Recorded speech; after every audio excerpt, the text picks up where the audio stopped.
Marine fishing activities take place both in nearshore and offshore areas, depending on the characteristics of each species and natural conditions.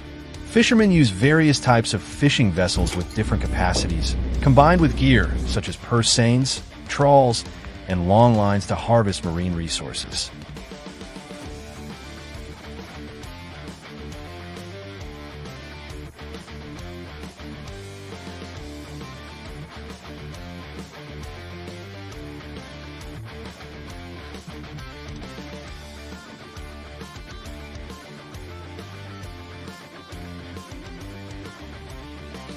Throughout the process, monitoring weather conditions, wind direction, and ocean currents is essential to ensure safety. Seafood brought on board is usually chilled immediately with ice or refrigerated storage systems to reduce spoilage. When vessels return to port, the catch is preliminarily sorted before moving to further processing stages.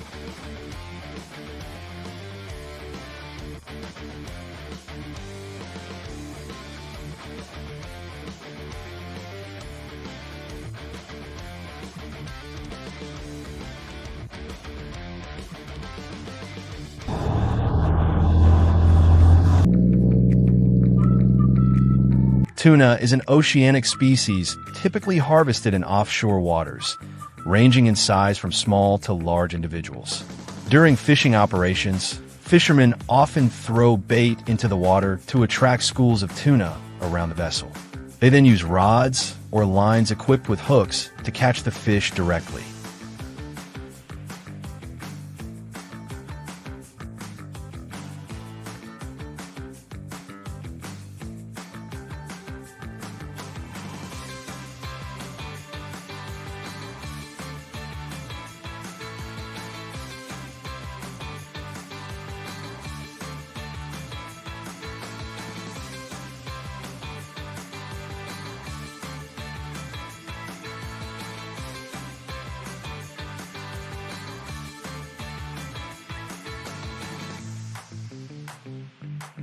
When a fish takes the bait, the rod is jerked firmly to secure the hook in the fish's mouth. Pulling the fish on board requires both strength and technique to prevent it from slipping off. In some cases, purse seines are also used when large schools appear near the surface. Combining observation with quick action helps improve harvesting efficiency.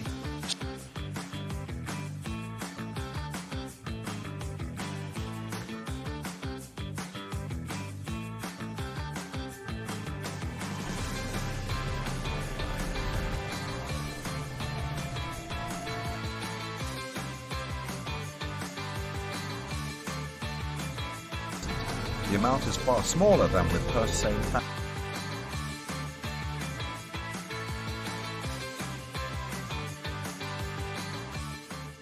Small pelagic fish, such as anchovies, herrings, and mackerel often form large schools near the surface, allowing for high catch efficiency in a short time. Fishermen use purse seines or trawls to surround and quickly gather the fish. During peak seasons, the catch volume can be very high in a single operation. After being brought on board, the fish are iced or chilled to maintain freshness. Some vessels may process or dry the fish immediately during transit. Upon landing, the fish are sorted by size and uniformity.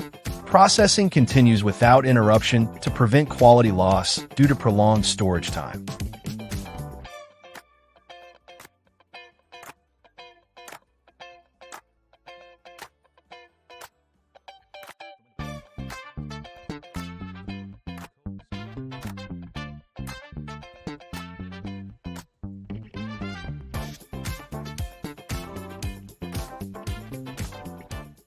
Squid and octopus are more active at night, so fishing activities mainly occur under low light conditions.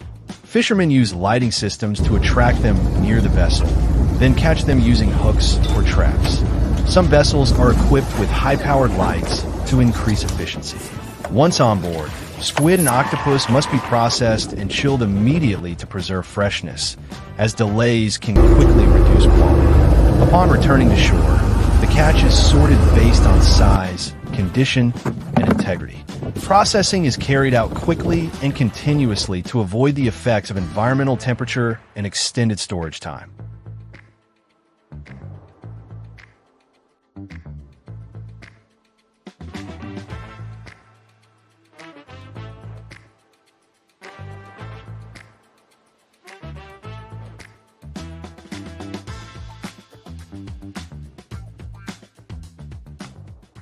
Crabs and swimming crabs typically inhabit seabeds or coastal areas with sandy or muddy substrates. Fishermen use traps or bottom nets, placing them underwater for a certain period.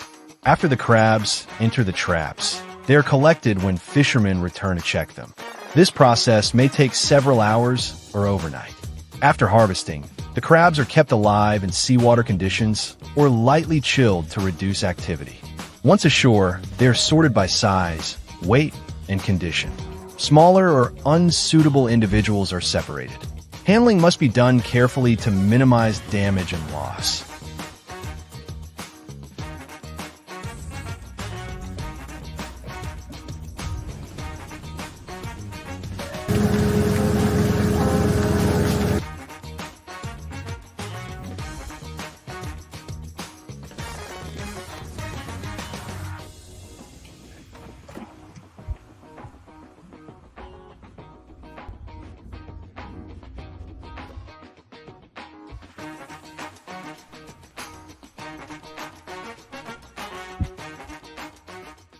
Large sea clams usually live in sandy or muddy seabeds and offshore depths where conditions are stable and natural food sources are abundant. Harvesting is carried out using large-capacity vessels equipped with bottom trawls or specialized mechanical dredging systems to operate over wide areas.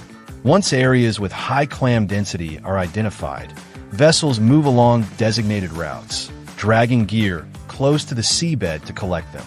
During this process, clams are gathered together with sand and sediment.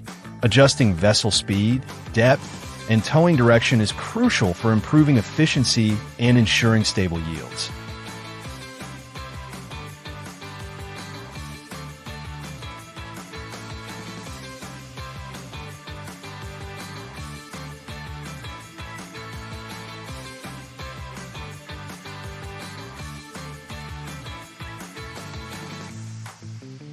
Marine fishing involves various groups of seafood with different biological characteristics and behaviors.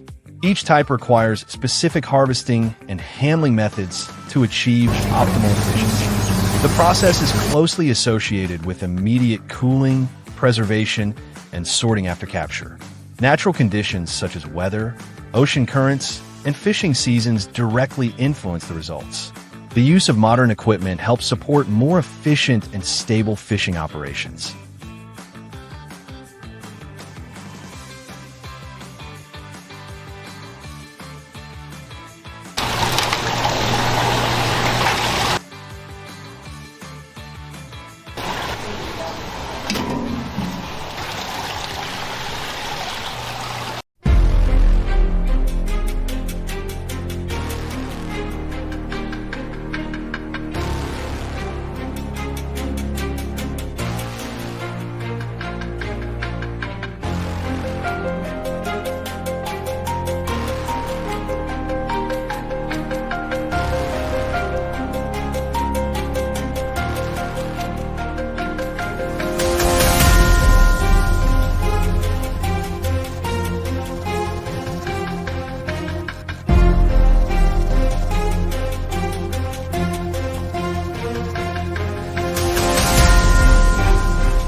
Why is crocodile leather considered one of the most luxurious materials in the fashion world?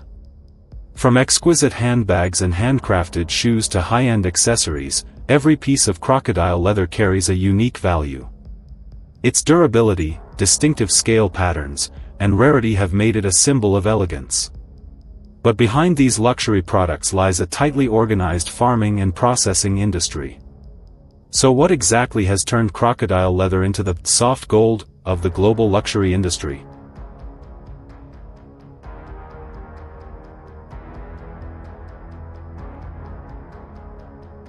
Crocodiles are among the oldest reptiles still living on Earth. They appeared millions of years ago and have changed very little through evolution. With thick skin made of hard scales and one of the strongest bite forces in the animal kingdom, crocodiles are formidable predators in nature. Most of them live in freshwater habitats such as swamps, rivers, and lakes, where they can remain hidden beneath the water while waiting for prey.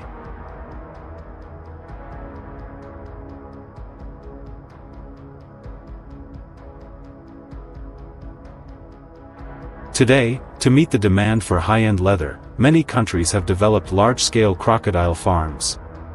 Enclosures are built with strong high walls for safety and usually include a central water pool and dry areas where crocodiles can rest and bask in the sun. The pools are typically 50 to 100 centimeters deep, allowing crocodiles to move easily and regulate body temperature. The enclosures are also divided by age groups, such as juveniles, adults, and breeding crocodiles, making management easier and reducing conflicts between individuals. During the breeding season, female crocodiles dig nests in soft soil or sand to lay their eggs, then cover them with sand for protection. In the wild, the mother usually stays nearby to guard the nest, so collecting eggs on farms must be done very carefully, often early in the morning or at night when the mother is less active. After being removed from the nest, the eggs are cleaned of mucus and placed into incubation trays filled with sand or moisture-retaining materials. The incubation temperature is typically maintained between 29 and 34 degrees Celsius, and the eggs hatch after about 65 to 90 days. When the eggs begin to crack, farmers monitor closely and may assist the hatchlings if necessary to ensure they emerge safely. After hatching, the baby crocodiles are moved to separate tanks with clean water and stable temperatures. At first, they are fed small fish or minced meat to make digestion easier. This early stage is very important because the young crocodiles are still weak. As they grow, their diet gradually changes to larger food such as chicken heads or fresh meat.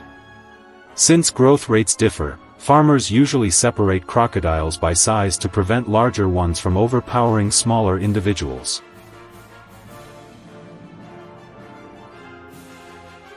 Although crocodiles have powerful digestion and can eat large meals, feeding must be carefully controlled to avoid triggering aggressive behavior. After about 2 to 2.5 years of farming, crocodiles reach the appropriate size for harvest, when their skin has the best quality for the leather industry. In many modern farms, the handling process follows strict procedures to ensure worker safety and product quality.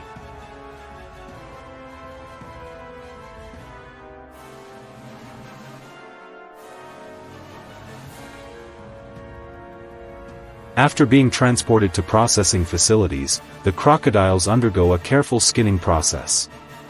Technicians cut along marked lines to separate the skin from the meat without damaging the natural scale pattern. This step is critical because the value of crocodile leather depends greatly on the perfection of the scales. The meat is then processed separately, washed, cut into portions, and packaged for the food market. In many cuisines, crocodile meat is considered a unique ingredient with a distinctive flavor.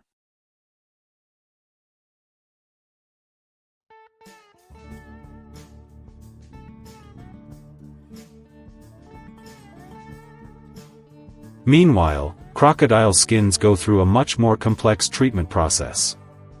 After cleaning, the skins are tanned, chemically treated, and dyed to create soft leather while preserving the natural scale structure.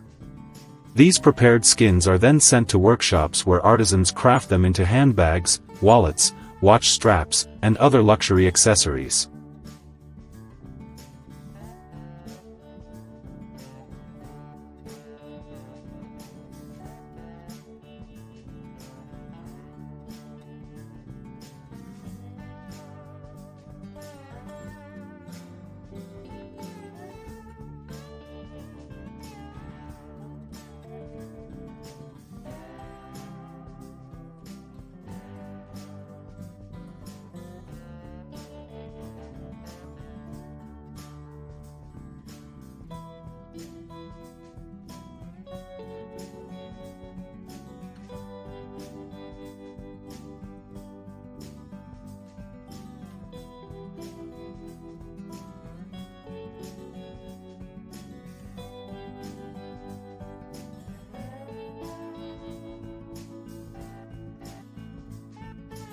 Each crocodile leather product goes through many meticulous handcrafted steps, from selecting the most beautiful scale sections to cutting and stitching.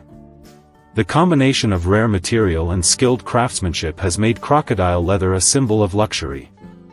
If you find this content interesting, please like and subscribe to see more fascinating videos. See you again.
On steep cliffs deep in the mountain forests, honey hunters hang suspended on thin ropes.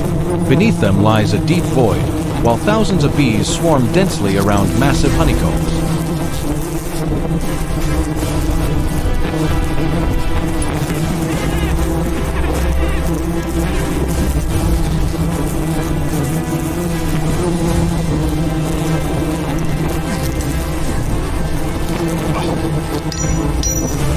A single slip or a strong gust of wind could send them falling hundreds of meters.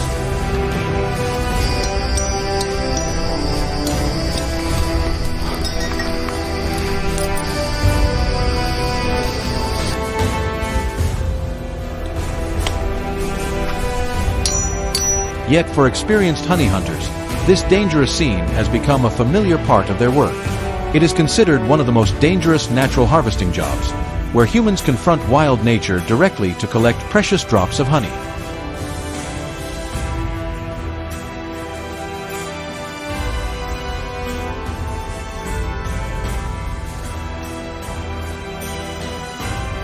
Wild honeycombs are often extremely large and hang beneath cliff faces or high tree branches. A single comb can be more than a meter wide and weigh dozens of kilograms. Inside each hive, tens of thousands of bees live and guard their valuable honey.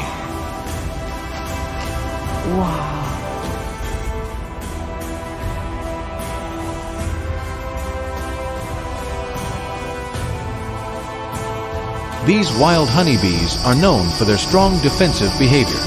When they sense vibrations or threats, the entire swarm can emerge and cover the surrounding area.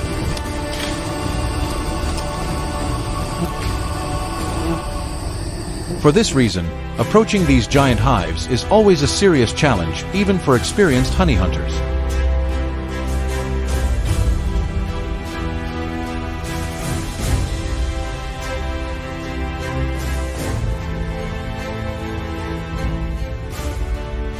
The wild honey harvest usually takes place twice a year when forest flowers bloom the most.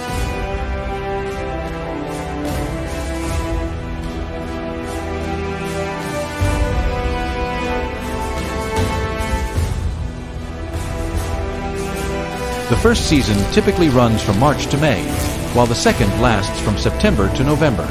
During this time, bee colonies are strongest and the hives contain the greatest amount of honey.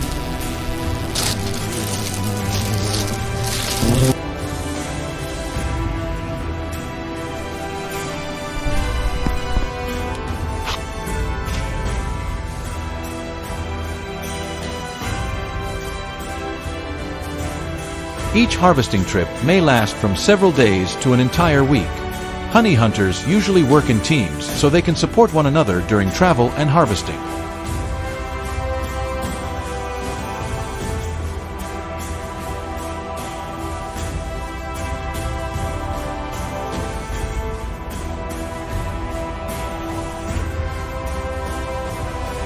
Before beginning the journey, honey hunters must prepare all necessary equipment.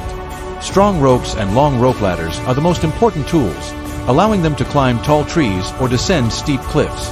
Anchor points are carefully checked to ensure the ropes can support heavy weight. They also bring bamboo or woven baskets to collect pieces of honeycomb after they are cut down. Sharp knives or long sickles are prepared to cut the comb quickly and accurately.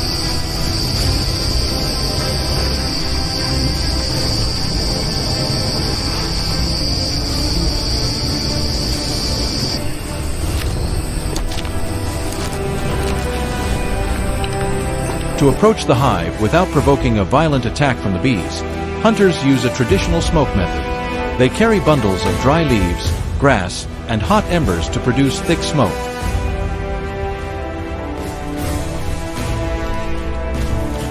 When smoke spreads around the hive, the bees often leave temporarily. This allows the hunter to approach more easily.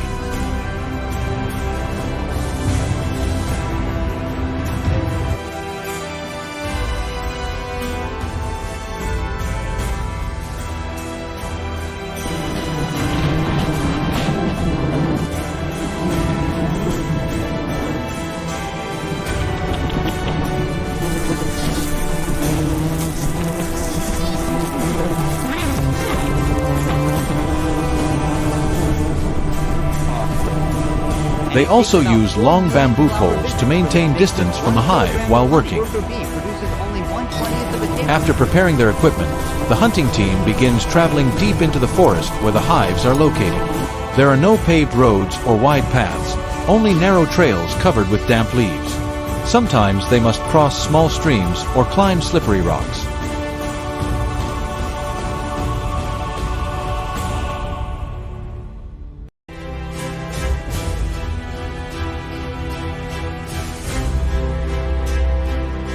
Large tree roots rising above the ground make movement even more difficult. After hours of moving through rugged terrain, they finally reach the area where giant honeycombs hang from cliffs or tall branches.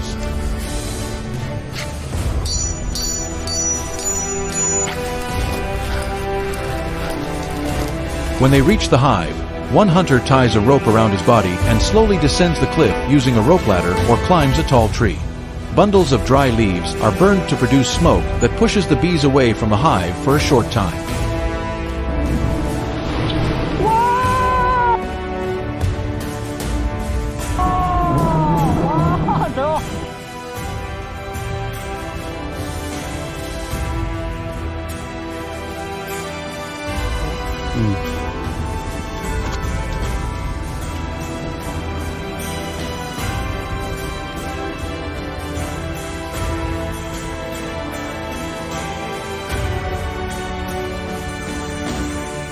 Once close enough, the hunter uses a long sickle or sharp knife to cut the honey-filled section of the comb.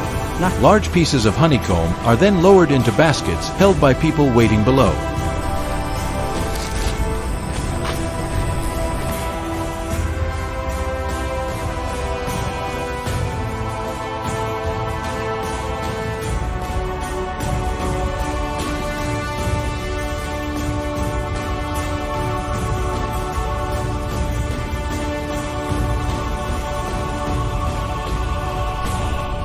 After the honeycombs are brought to the ground, the honey processing begins.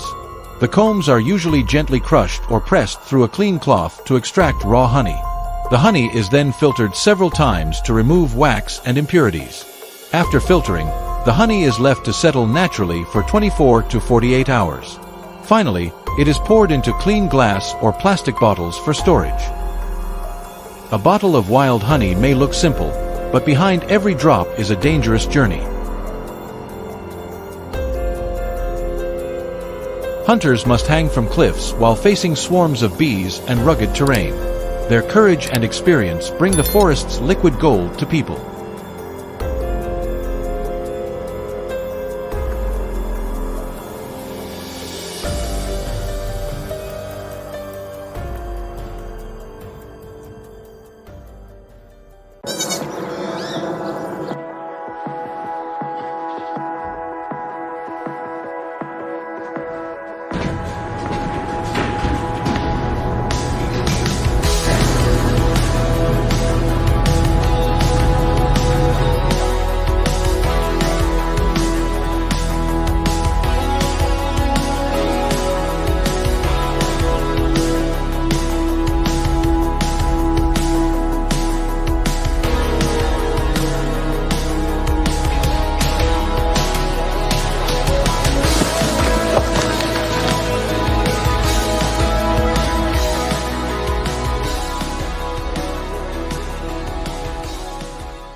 On the arid lands of Australia, millions of goats are raised in a remarkably different way, combining natural conditions with modern management.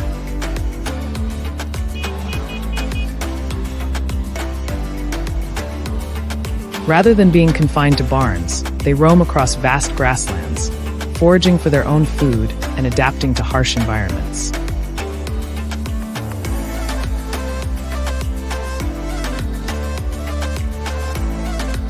The journey of each goat, from birth to becoming an export product, is part of a tightly controlled system that has been optimized over time.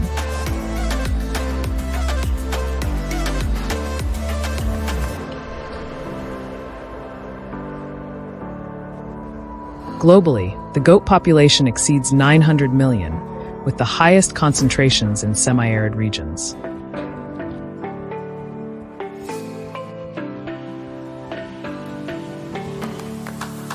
India and China lead in total herd size, while countries like Nigeria and Pakistan also maintain large-scale goat farming operations.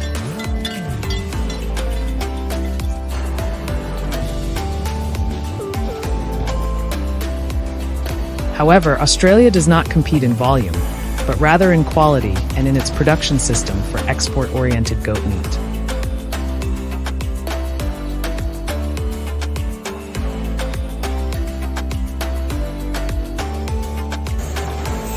In 2024 alone, the country processed more than 3 million goats, supplying over 119 million pounds of meat to the global market.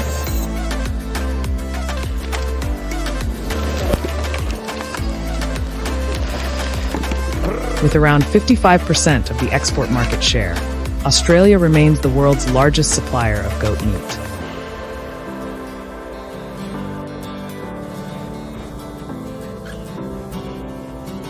This advantage comes not only from its suitable dry climate, but also from its ability to turn marginal land into an efficient livestock resource.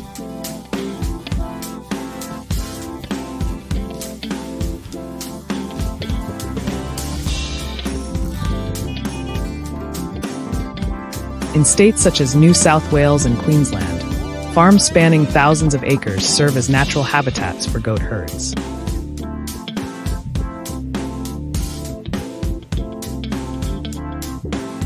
They feed on grass, leaves, and shrubs, while farmers maintain control through large-scale fencing, patrols, and health monitoring.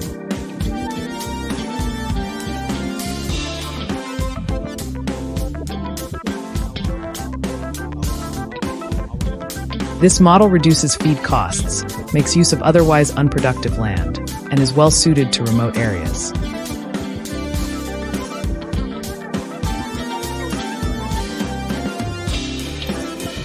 The production process begins with breeding selection. Meat goat breeds such as Boar and Kalahari are favored for their rapid growth and strong adaptability.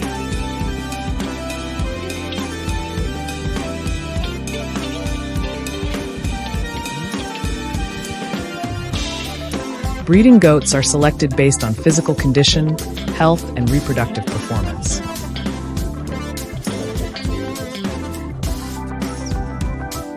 A single male can mate with dozens of females each season, and the gestation period lasts about 5 months.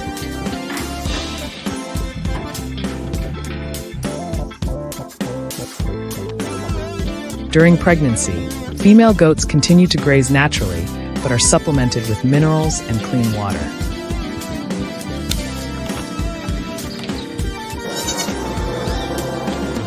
These seemingly simple factors directly influence the development of the young.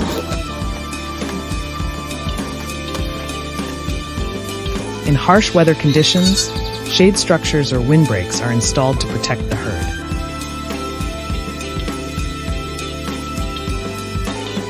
Newborn kids are able to stand within just a few hours. In their first day, they must consume enough colostrum to build their immune system. This stage is critical, as poor management can lead to mortality rates of up to 10%.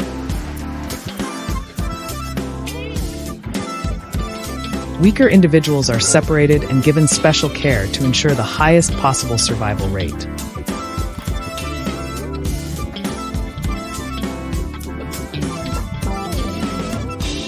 As they grow, the herd is clearly categorized by purpose: breeding or meat production.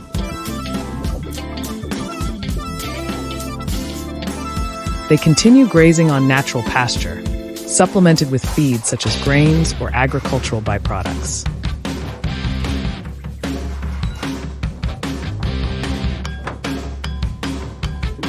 On average, each goat consumes between 1.6 and 4.5 kilograms of feed per day, and access to clean water remains essential for maintaining growth rates.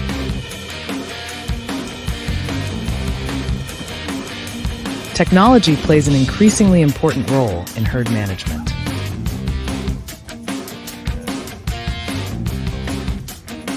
Many farms use electronic ear tags to track individual animals, from weight and vaccination schedules to overall health status.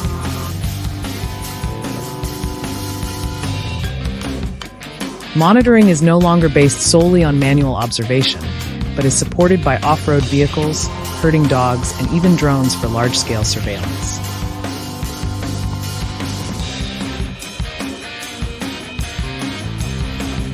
Once they reach a weight of 25 to 35 kilograms, goats are ready for market, typically between 6 and 9 months of age.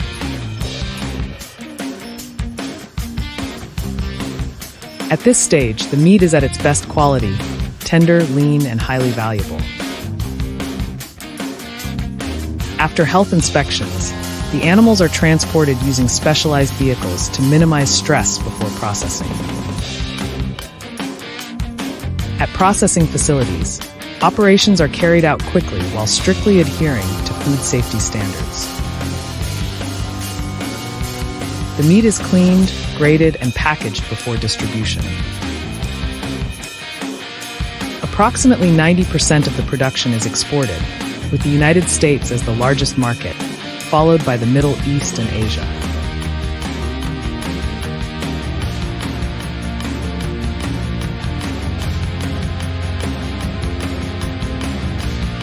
Goat farming not only generates economic value, but also contributes to vegetation management and reduces wildfire risks.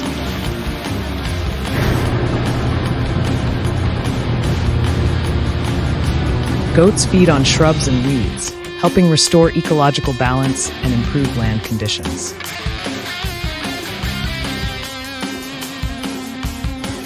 From dry grasslands to dining tables around the world, the journey of goat meat represents a tightly integrated link between nature and technology. Australia has proven that even under the harshest conditions, with proper management, every resource can be transformed into a sustainable advantage. If you find this topic interesting, stay tuned to explore more stories about modern agriculture around the world.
In recent decades, technology has quietly transformed the entire fishing industry.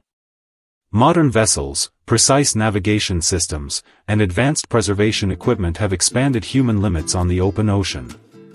But behind those impressive numbers lies a high-pressure journey, where every net cast, every line dropped is a gamble against nature. And that journey begins in the deep waters, where the most valuable seafood species remain hidden.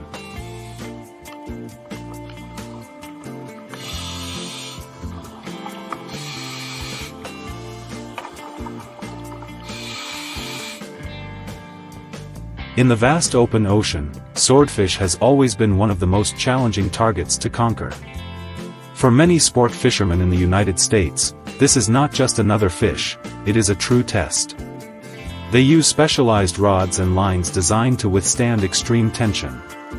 But the moment the fish bites, everything changes instantly. The line goes tight, the water erupts, and from that moment on, the battle begins.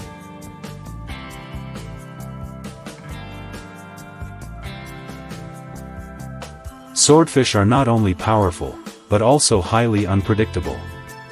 They burst forward at high speed, dive deep, then suddenly change direction, forcing fishermen to constantly adjust their drag. The struggle can last for minutes, sometimes even longer, before the fish begins to weaken. But the danger doesn't come from strength alone. The sword-like bill, perfect for hunting, can also become a dangerous weapon. There have been real accidents in the past when these fish reacted aggressively, turning the hunt into a high-risk encounter. But if swordfish represents a direct confrontation, large-scale fishing tells a completely different story. In deep waters, fishermen deploy longline systems stretching hundreds of meters. As the lines are hauled in, each section grows heavier, almost as if the entire ocean is being pulled onto the deck. Every movement must be fast and precise. The moment fish are brought on board, they are processed and chilled immediately to preserve quality. At this stage, speed is not just efficiency, it determines value.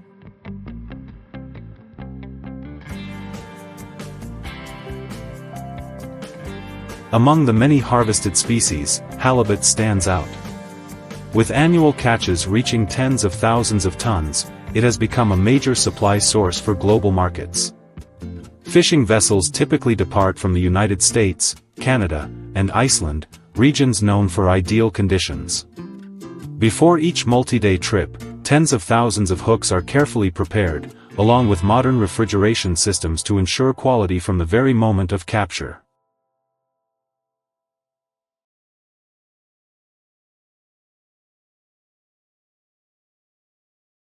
Halibut live at depths ranging from 30 to over 200 meters, a cold and stable environment.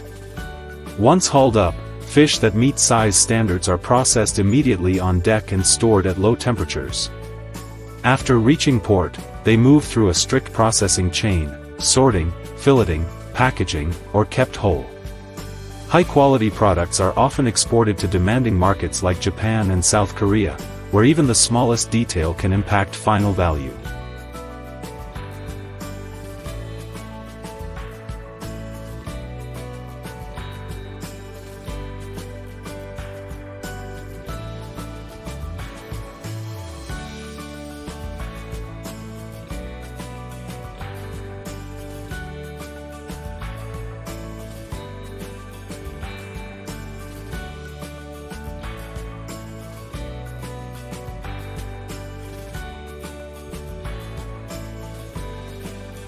If halibut represents scale, then Maine lobster is a symbol of selectivity and sustainability. Each year, tens of thousands of tons are harvested, generating enormous economic value. But what makes it unique lies in how it is caught. At dawn, boats leave the harbor carrying hundreds of traps marked by buoys. These traps are not just for catching, but for protecting long-term resources.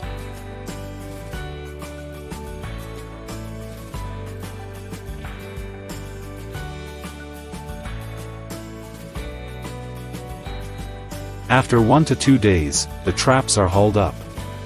Lobsters that meet size requirements are kept, while smaller ones or those carrying eggs are released back into the ocean. This process ensures the population is not overexploited.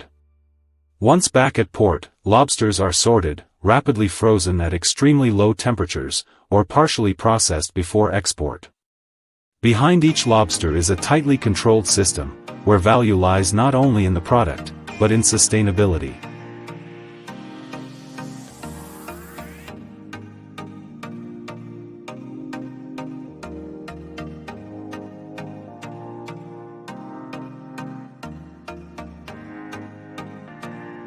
In another corner of the ocean, giant octopus presents a completely different challenge. Living among rocky crevices in deeper waters, they are known for intelligence and camouflage. Fishermen use specialized traps placed on the seabed and wait for hours. When pulled up, each octopus weighing dozens of kilograms is carefully selected, while smaller individuals are returned to the natural environment.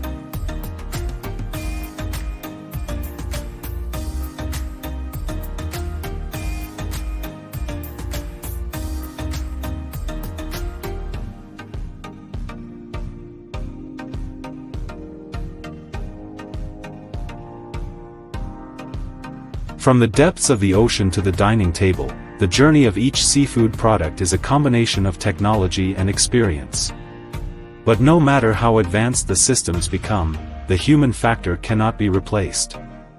Amid waves and pressure, fishermen continue to work tirelessly at sea, facing the true limits of nature. And perhaps what they bring back is not only valuable seafood, but a testament to human resilience against the vast ocean.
The steak on the dining table may look simple, but behind it lies a massive production system operating across lands so vast that a helicopter could fly for hours without reaching the boundary.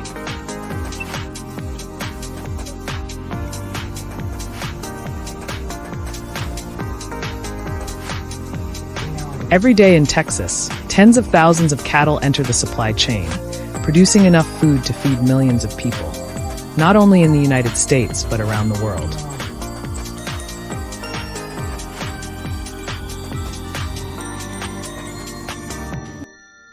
Notably, this journey does not begin in processing plants, but on seemingly endless grasslands.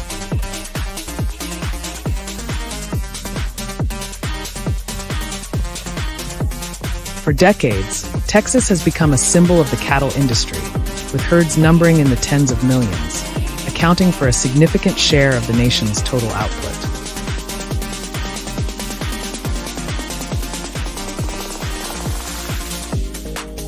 Yet what defines its strength is not just scale. It is how the entire system operates like a tightly organized chain, where each animal is tracked from before birth until it becomes food.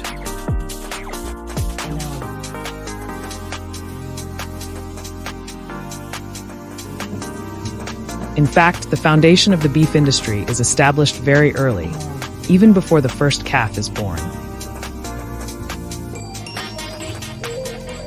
Genetic decisions are carefully calculated over multiple generations. Ranchers select breeds that can adapt to harsh climates, grow steadily, and convert feed efficiently.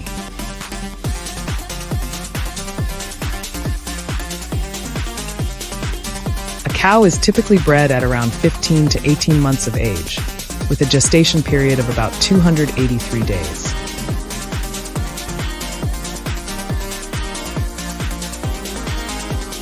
But for ranch owners, this is not merely reproduction.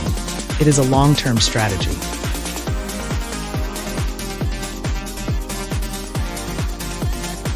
Each animal is tagged with an electronic identifier to monitor health, reproductive history, and growth performance.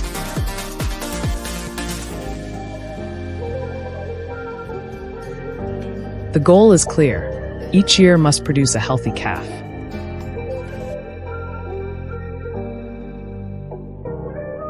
Even a small deviation can affect the profitability of the entire ranch.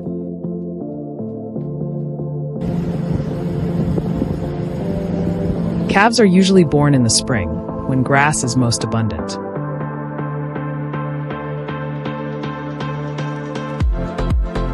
Within hours of birth, they must stand and consume colostrum, an essential source of nutrients that helps build their initial immune system.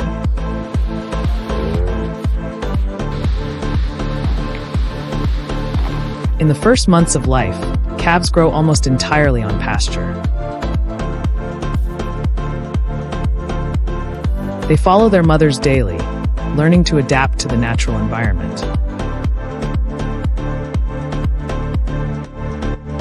This is a phase of steady but sustainable growth, and also the lowest cost stage since most feed comes from natural grass.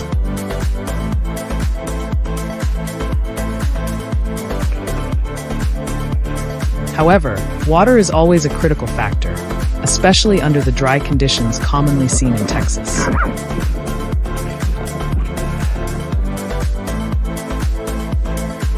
Many ranches must build ponds or tap groundwater to sustain their herds.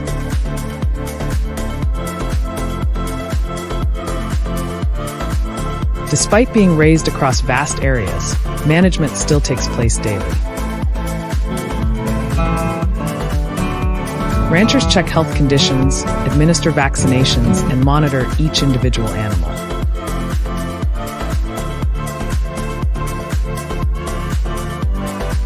And although technology continues to advance, the image of cowboys on horseback remains irreplaceable.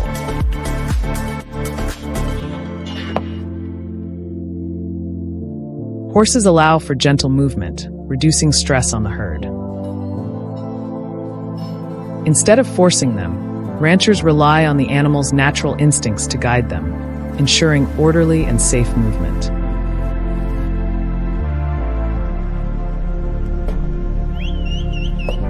At the same time, modern technology is being increasingly integrated.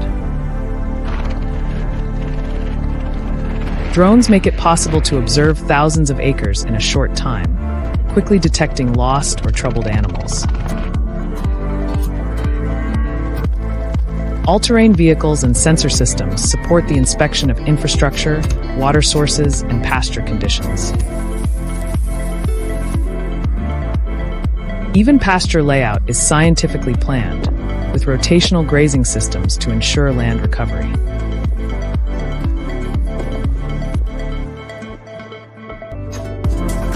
However, the livestock industry still faces many challenges.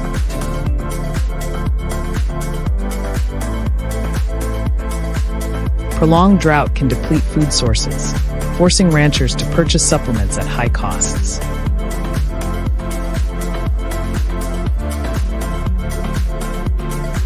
Extreme weather such as sudden cold snaps or snowstorms can severely impact herds, especially young calves.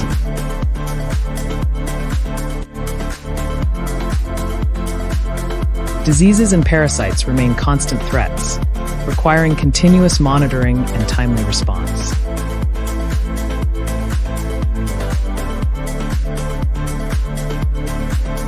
When cattle reach a weight of around 250 to 290 kilograms, they enter the feedlot phase, a crucial transition that determines meat quality.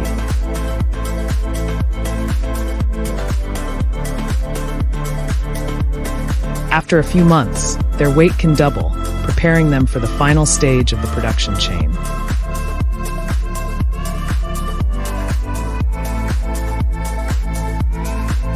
When ready, The animals are transported to processing plants under strictly controlled conditions to minimize stress.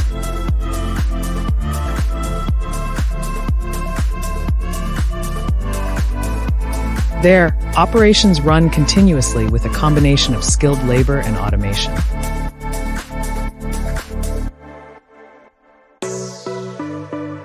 The meat is then rapidly chilled, graded by quality, packaged, and distributed through cold chain systems to markets worldwide.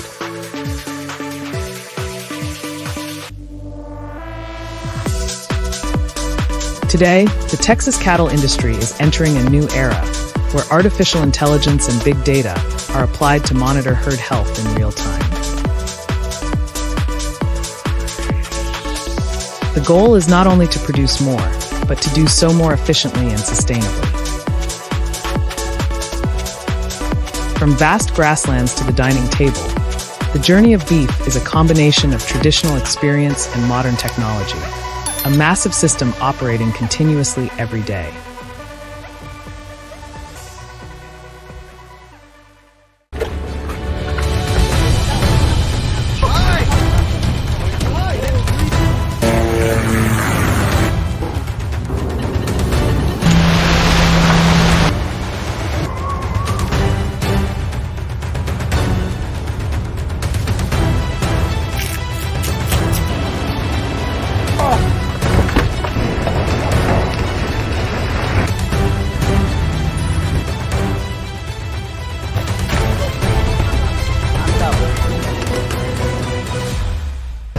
Each year, the world harvests and farms over 220 million tons of seafood, with around 177 million tons used directly as food for humans.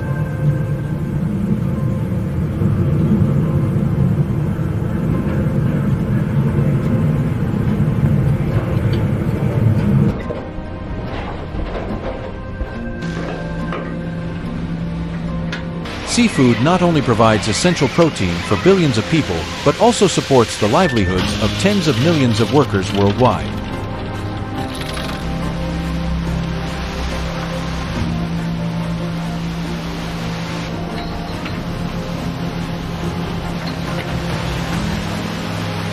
As a result, the fishing industry has become an indispensable part of the global ocean economy and culinary culture.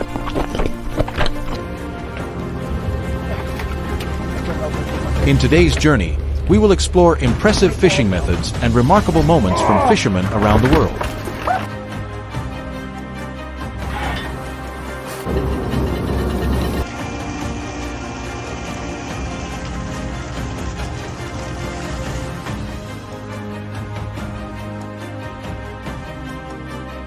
Our journey begins in Indonesia with the purse seine method for catching yellowfin tuna, a large-scale technique that requires significant investment and precise coordination.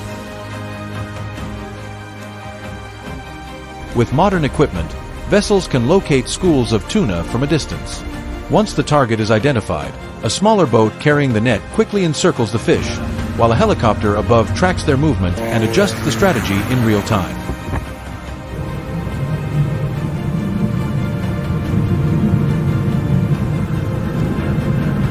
Motorboats assist by driving the fish toward the center, preventing them from escaping.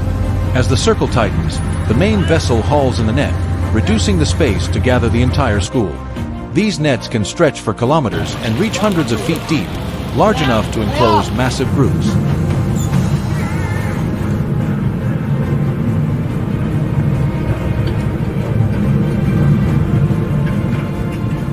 The fish are then lifted using specialized net bags and transferred into storage holds, ready for preservation and transport. Next, we head to the waters of Alaska, home to the king crab, one of the most valuable seafood species in the world.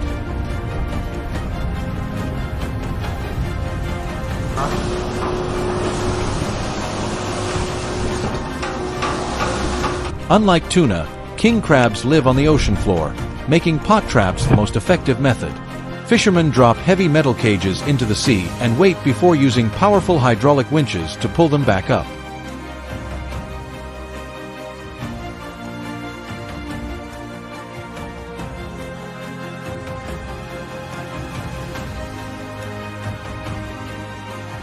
Once opened, the crabs are sorted directly on deck. Only those that meet size regulations are kept, while smaller crabs and females are returned to the ocean to sustain the population.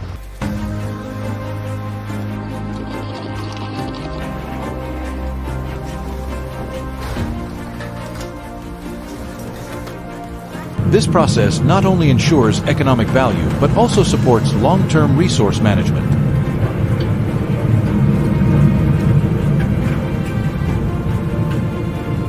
We now move to a more intense method, shark fishing. With an extremely sharp sense of smell, sharks can detect bait from miles away.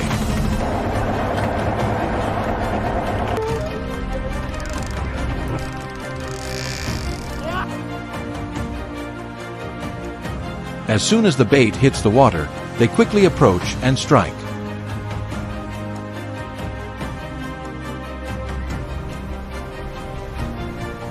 Once hooked, sharks fight back fiercely, creating a tense struggle between humans and one of the ocean's top predators.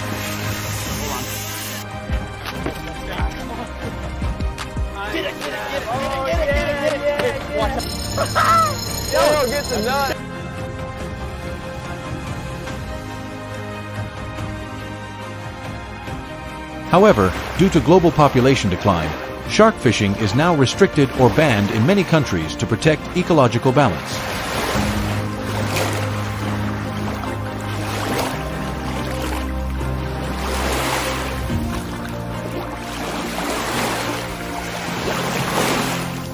In the next part of the journey, we explore grouper fishing, a species known for its strength and aggression.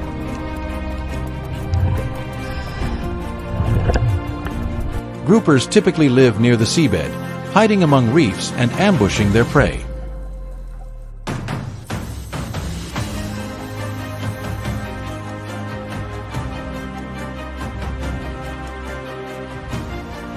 Fishermen use live bait to trigger their hunting instincts.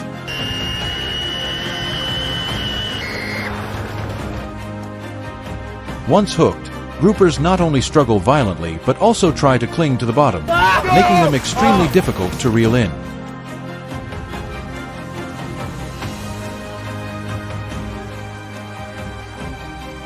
This intense battle turns grouper fishing into a true test of both skill and endurance.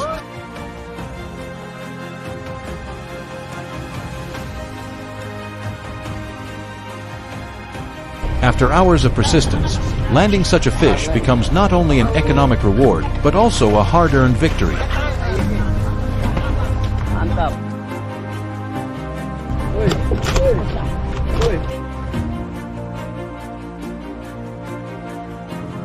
Equally important is lobster fishing using traps, a widely used and effective method.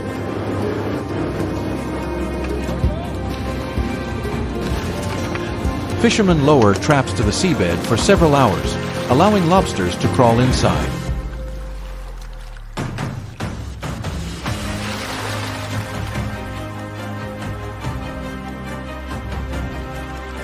The traps are then pulled up, and the catch is sorted by size. Market-sized lobsters are kept and stored in tanks to maintain freshness.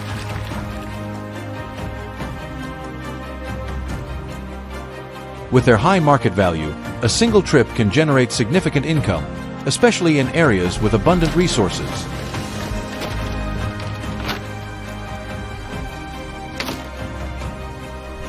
On a smaller scale, many fishermen still rely on traditional methods, diving to catch lobsters by hand with simple tools.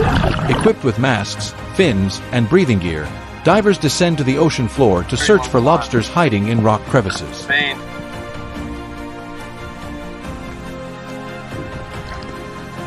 When spotted, they use a metal hook to secure the catch.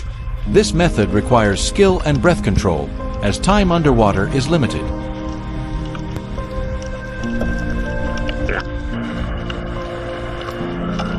Each dive may yield only a modest number, but it offers greater precision and selectivity.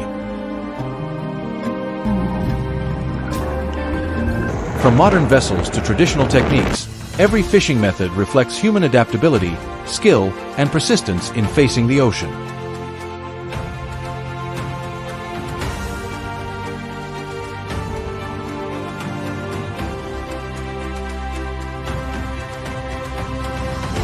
In the end, what stands out is not just the yield or the technique, but the challenging journey to bring food back to land.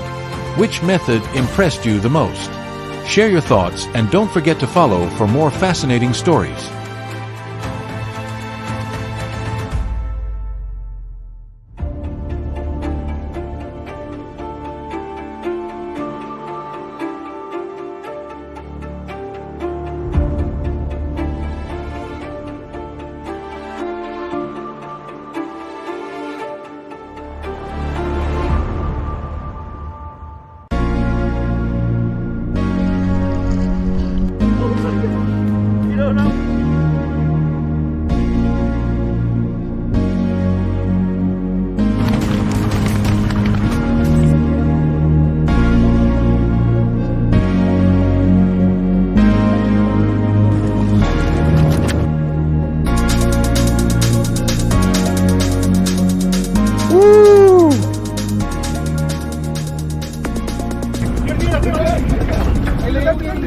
The Gulf of Mexico has always hidden deep mysteries.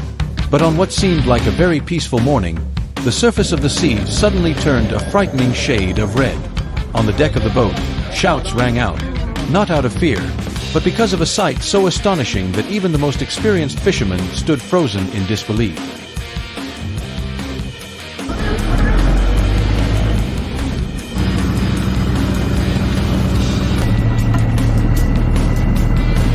Hundreds of thousands of red snappers suddenly surfaced at the same time, rushing into containers and spilling across the deck, forming a vivid and chaotic red waterfall. The sound of fins striking metal, the deck vibrating under the weight, everything blended into a powerful roar that made the entire vessel seem to tremble in the middle of the ocean.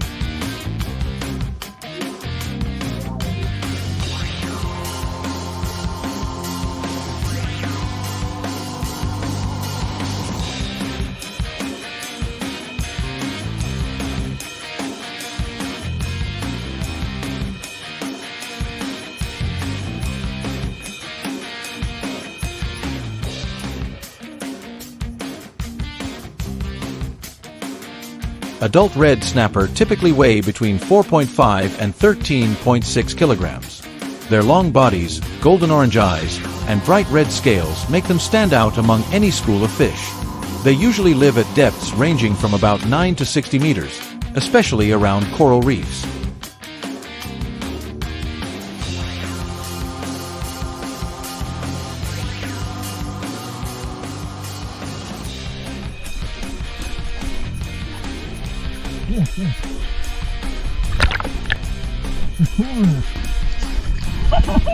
Many schools also gather around shipwrecks or underwater structures where they can hide and hunt for prey. However, their striking appearance is only part of the story. Red snapper are actually one of the most valuable commercial fish species in the United States. Fishermen often affectionately call them the red gold of the ocean.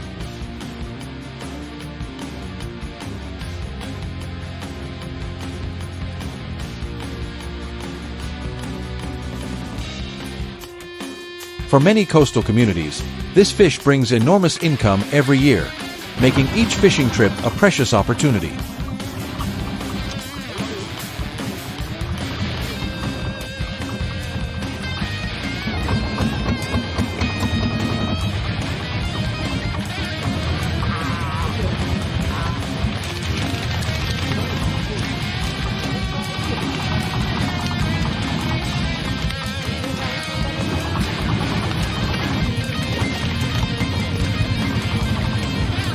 Because just beneath the surface, the schools of red fish begin to swirl. The water foams as if a small whirlpool is slowly forming. The anglers simply need to keep the right rhythm. Drop the bait gently, give the rod a precise jerk, and reel in at the perfect moment.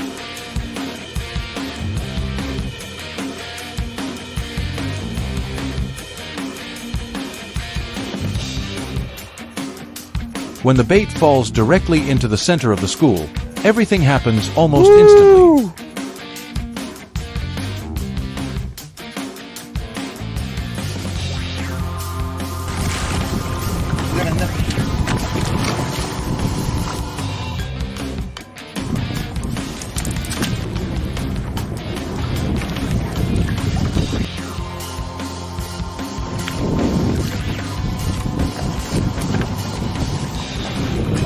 The timing also coincides with the season when red snapper feed aggressively, attacking almost anything that moves in front of them. The result is a rare spectacle. More than 100,000 red snappers are pulled onto the boat in a single morning.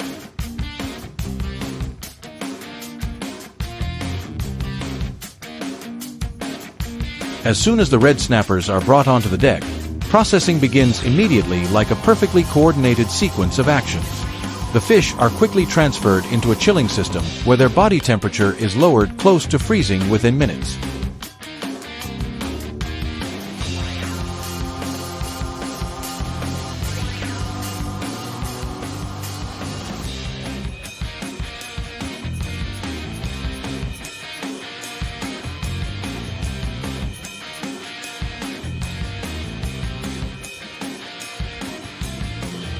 As the number of fish piling up on deck continues to increase, the crew must work in precise coordination to sort them.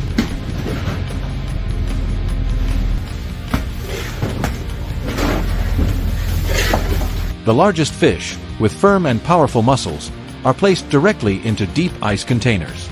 Smaller ones are separated for later processing.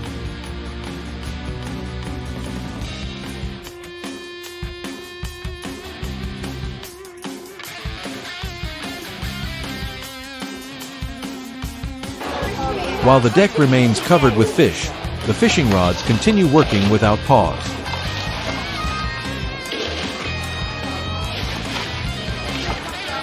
Inside the cabin, the captain carefully monitors radar and current sensors to ensure the boat stays directly above the concentration of fish.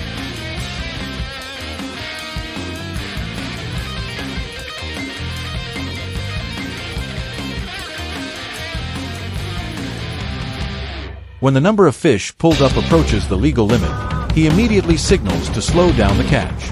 Even though the school of red snapper remains dense beneath the vessel, they are still forced to stop.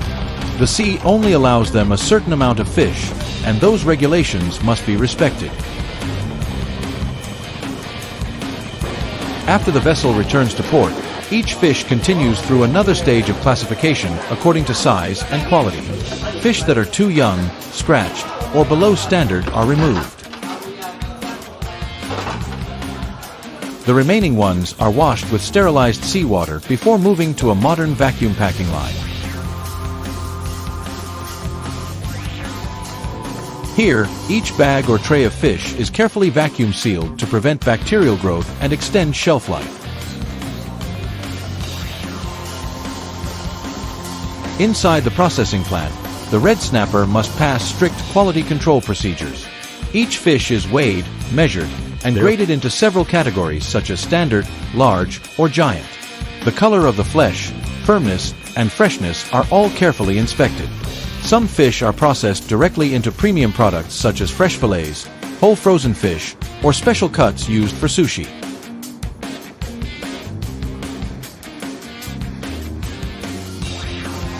Many shipments are also packed according to specific standards for export markets.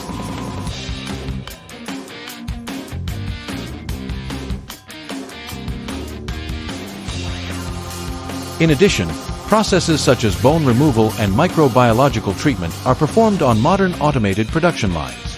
This ensures that the entire process meets international food safety and hygiene standards.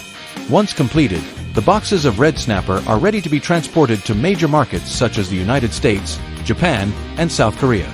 There, they appear in luxury restaurants, five-star hotels, and high-end seafood banquets.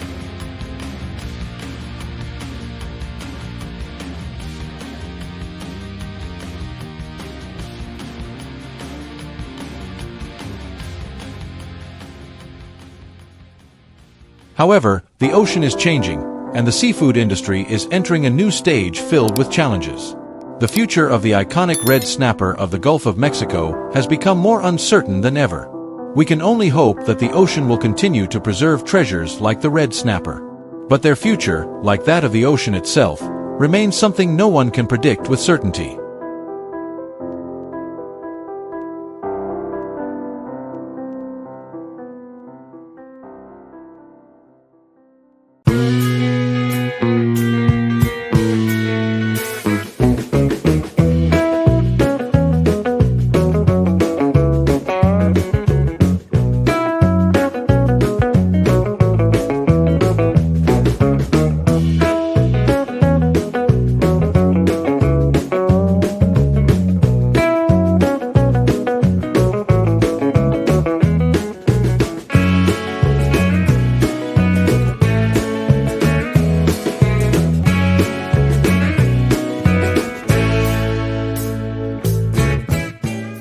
many people, fishing is simply about casting a net and pulling it back in.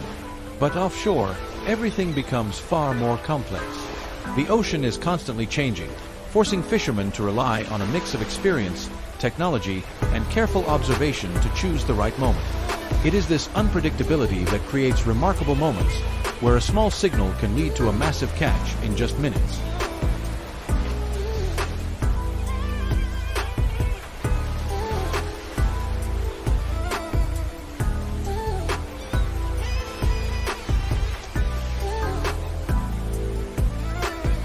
Off the coast of Russia, a quiet morning quickly turned into a large-scale operation when sonar detected a dense signal beneath the water.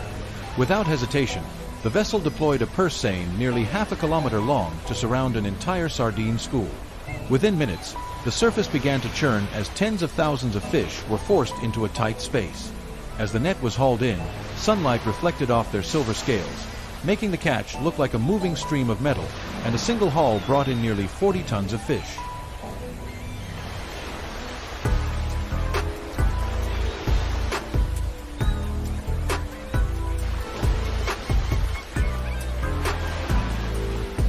In the waters of northern Europe, herring travel in massive schools, requiring vessels to depend on sonar for accurate tracking. In one aerial observation, a school nearly a kilometer long was identified. After deploying the net, the vessel took almost an hour to retrieve it fully. When the net opened, thousands of fish spilled across the deck, thrashing over the wet surface. Although it appeared chaotic, everything was tightly controlled through the crew's structured and continuous workflow.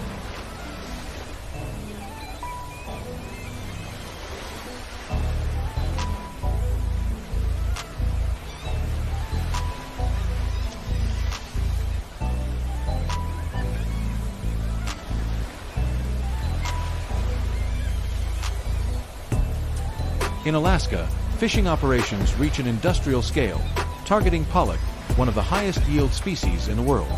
Trawl nets are lowered hundreds of meters below the surface and towed for hours. Once the winch system begins pulling them back up, the entire net rises together. As it opens, fish cascade onto the deck like a living waterfall, thousands of silver bodies pouring out amid roaring machinery and splashing water, with each haul reaching between 20 and 30 tons.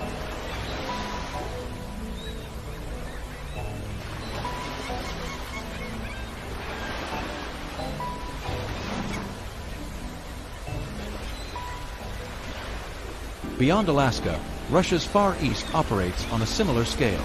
Vessels in the Bering Sea use radar and sonar to locate schools before deploying nets to the ocean floor. When the nets are retrieved, tens of tons of fish are brought on board within minutes. On deck, work continues without pause as crews rapidly sort and transfer the catch into freezing holds to preserve quality for the next cycle.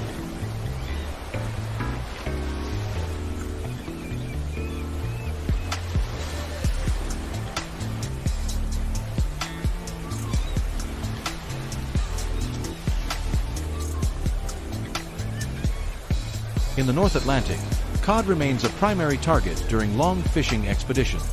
Fishermen use long lines stretching for kilometers, fitted with hundreds of hooks and dropped into cod habitats.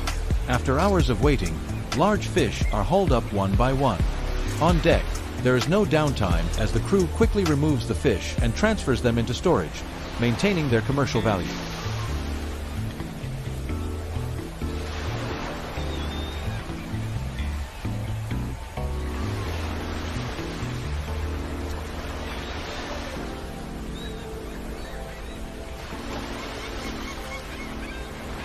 At the same time, many regions use bottom trawling and deep water traps to harvest species living near the seabed, such as black cod. Nets are dragged along the ocean floor, or traps are placed in deeper waters to hold the catch.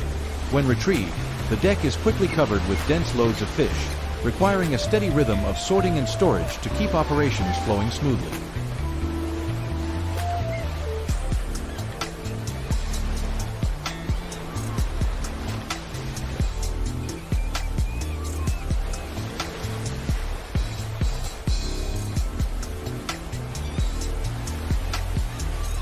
In South America, the waters of Peru and Chile are known for massive anchovy schools.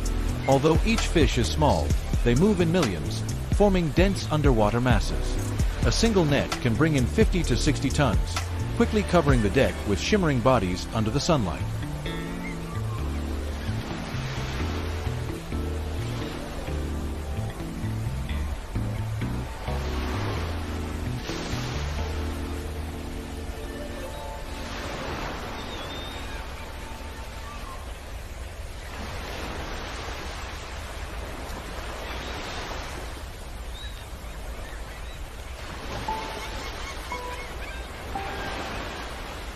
Off the coast of South Africa, a unique phenomenon occurs as billions of sardines migrate along the shoreline, attracting numerous predators.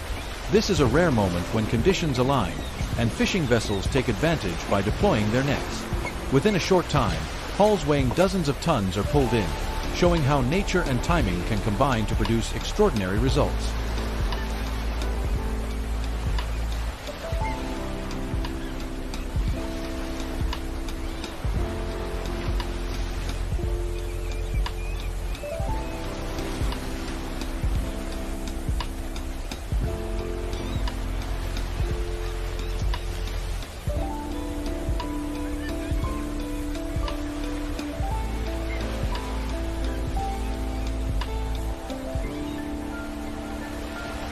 These scenes happen every day across the oceans, even if they are not always recorded.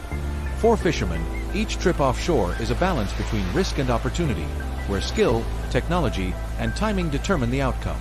If you found this interesting, leave a comment and don't forget to follow the channel for more stories from the sea.